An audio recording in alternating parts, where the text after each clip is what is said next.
આપણે વૈદિક ગણિત ભણીશું। ગણિત અને વૈદિક ગણિતમાં કઈ જાજો ફેર નથી, પણ વેદો ઉપરથી આપણા જે શાસ્ત્રમાંથી ઋષિ મુનિઓએ જે વેદ ઉપરથી ગણિત ભાષા બનાવી છે એટલે કે વૈદિક ગણિત। હવે એમાં પહેલું ચેપ્ટર એટલે કે સ્વાધ્યાય છે પૂરક સંખ્યાઓ, એકબીજાની પૂરક સંખ્યા। પૂરક સંખ્યા એટલે કે એકબીજાનો પરમ મિત્ર। હવે અહીંયા આપણે પહેલા જોવું કે પૂરક સંખ્યા જે બે સંખ્યાનો સરવાળો, હવે આપણે કોઈ પણ એક્ઝામ્પલ તરીકે બે સંખ્યા લઈએ એનો સરવાળો, તો પહેલા છે અહીંયા 10 છે તો આપણે 7 અને 3 લઈએ, 7 અને 3 બેનો સરવાળો કેટલો થાય? 10।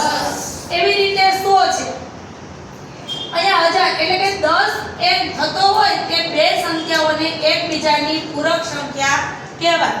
હવે કોઈ પણ સંખ્યાનો સરવાળો 10, 100 અથવા 1000 થતો હોય તો એ સામસામેની જે બે સંખ્યા હોય એને કેવી કહેવાય? એકબીજાની પૂરક સંખ્યા કહેવાય।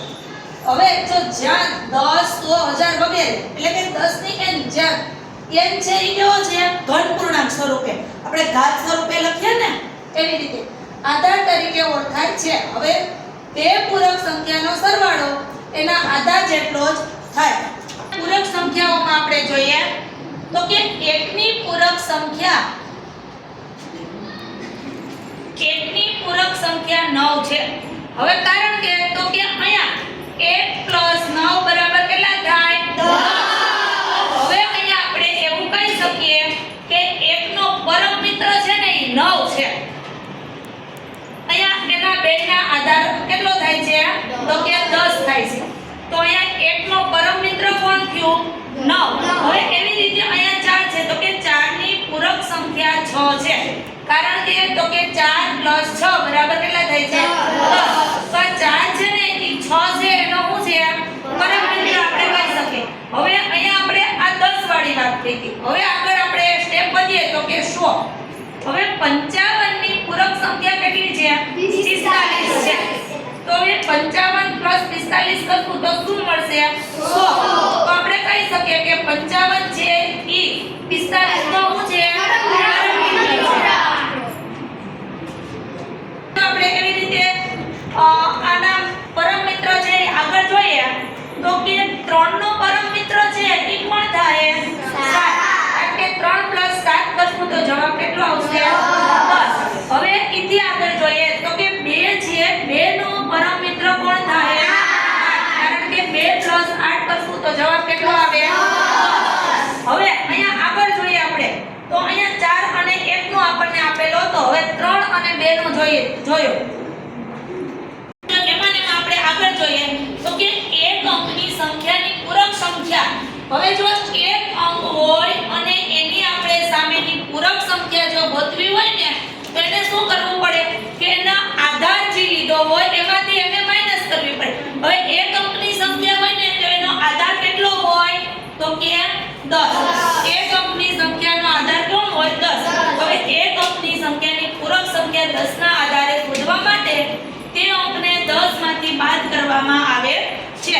હવે અહીંયા આપણને બે ઉદાહરણ આપ્યા છે કે એકની પૂરક સંખ્યા શોધવા માટે તો કે 10 - 1 બરાબર શું મળ્યું? 9। તો એકની પૂરક સંખ્યા કોણ છે? 9। જે આપણે આગળ જોયું તો હમણાં પ્લસ કરીને હવે 4 ની પૂરક સંખ્યા શોધવા માટે તો 4 - 10 - 4 કર્યા તો જવાબ શું મળ્યો? 6। હવે એવી જ રીતે અહીંયા આપણે 3 ની પૂરક સંખ્યા શોધવી છે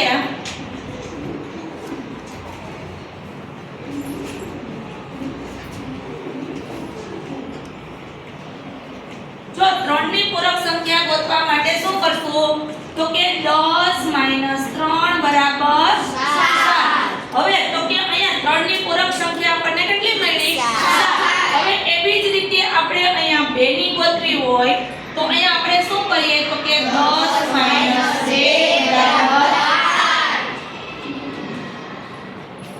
કે આપણે હમણાં મેં વાત કરી પૂરક સંખ્યા એટલે કે પરમ મિત્ર। તો જો અહીંયા આપણે આખું એનું આ બે કોલમમાં કોષ્ટક બનાવેલું છે તો કે 1 નો પરમ મિત્ર કોણ થશે? 2 નો પરમ મિત્ર, 3 નો પરમ મિત્ર, 4 નો, 5 નો, હવે 5 5 આવ્યું, હવે 6 છે ને ત્યાંથી ઉલટું થઈ જાય. 6 નો પરમ મિત્રો 7 નો 8 નો 9 નો આપણે આગળ હમણાં શીખ્યા કે પૂરક સંખ્યા એટલે કે પરમ મિત્ર કઈ સંખ્યાનો કયો છે 10 ને આધાર ગણીને. હવે અહીંયા જોઈએ આપણે તો અહીંયા આપણે એક મહાવરો કરી લઈએ તો કે 3 ની પૂરક સંખ્યા કોણ થશે?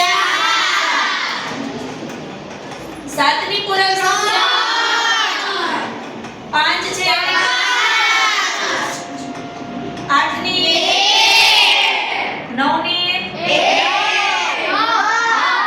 અહીંયા 1 આપેલો છે તો હવે એની પૂરક સંખ્યા એક અંકની સંખ્યાની પૂરક સંખ્યા ગોતવા માટે મહાવરો કરી લીધો. તમને બધાને આવડી ગયું ઓકે ને? હવે તો કે બે અંકની સંખ્યાની પૂરક સંખ્યા જો એક અંકની ગોતવાની હતી તો એમાં આધાર 10 લઈ અને આપણે એમાંથી એને બાદ કરી તો આપણને એક અંકની પૂરક સંખ્યા મળી. હવે એવી જ રીતે બે અંકની પૂરક સંખ્યા ગોતવી હોય તો આપણે ગણિતમાં જોઈએ છીએ કે સૂત્ર અને નિયમો આવે જ છે, પણ વૈદિક ગણિતની અંદર જે સૂત્ર આવશે એ શેમાં આવશે? સંસ્કૃતમાં.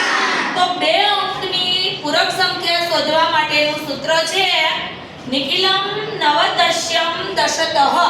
હવે એનો અર્થ એવો થાય છે કે અંતિમ 10 માંથી અને બાકીના 9 માંથી.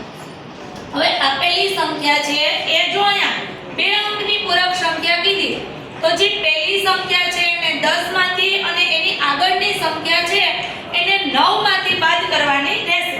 હવે તો કે આ સૂત્ર નિખિલમ સૂત્ર તરીકે ઓળખાય છે. બે અંકની પૂરક સંખ્યા શોધવાનું સૂત્ર છે એ નિખિલમ સૂત્રના નામથી ઓળખાય વૈદિક ગણિતની અંદર. વધીએ કે બે અંકની સંખ્યાની પૂરક સંખ્યા શોધવા. હવે જો ભાઈ બે અંકની આપણે એક અંકની પૂરક સંખ્યા શોધતા હતા તો આધાર તરીકે શેનો ઉપયોગ કરતા હતા? 10 નો. હવે અહીંયા આપણે બે અંકની કરવી છે તો એમાં આધાર તરીકે 10 નો વર્ગ એટલે કેટલા થાય? 100. હવે અહીંયા આપણે આધાર છે એ 100 લઈને આગળ વધવાનું રહેશે. હવે અહીંયા જોઈએ તો કે આપેલી સંખ્યાને 100 માંથી બાદ કરતા તેની પૂરક સંખ્યા મળશે. મેં પહેલા આપણે કીધું એની જેમ એક અંકની લેતા હોય તો 10 આધાર ગણીને આલવાનું, બે અંકની છે એટલે 100 ગણીને આલશું. હવે અહીંયા જોઈએ કે આપેલી સંખ્યાને આધાર 10 નો વર્ગ એટલે આપણને ખબર જ છે કે વર્ગ કરીએ 10 નો વર્ગ 10 ગુણ્યા 10 કરીએ તો કેટલા થાય? 100. માંથી સરળતાથી બાદ કરવા ઉપરયુક્ત સૂત્રનો ઉપયોગ કરીશું. અહીંયા આપણે જે સંસ્કૃતમાં સૂત્ર આપેલું છે એનો ઉપયોગ કરશું એટલે આગળની આપણને બે અંકની પૂરક સંખ્યા મળશે કે 100 માંથી આધાર 100 લઈ અને બે અંકની પૂરક સંખ્યા ગોતવા માટે તો કે 63 ની પૂરક સંખ્યા શોધવા માટે તો કે એને 100 માંથી બાદ કરશું. પરંતુ આપણે કઈ રીતે? તો કે સૂત્રને આધારે તો 63 ની પૂરક સંખ્યા આપણને 100 માંથી માઈનસ કરશું તો ખબર પડી જાય કે કેટલી થાય? 37. પણ અહીંયા આપણે સૂત્રનો આધાર લેવું તો કે અહીંયા જોઈએ તો કે એકમ અને દશક છે તો અહીંયા આપણને મેં કીધું આગળ કે પહેલો અને બીજો અંક.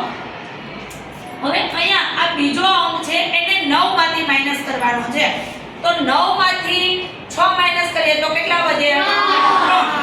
3. અને આ બીજો અંક છે એને 10 માંથી માઈનસ કરવાના તો કેટલા વધ્યા? 7. આપણી રકમ બની ગઈ 3 અને 7. 9 માંથી 6 માઈનસ કર્યા તો કેટલા આવ્યા? 3. અને 10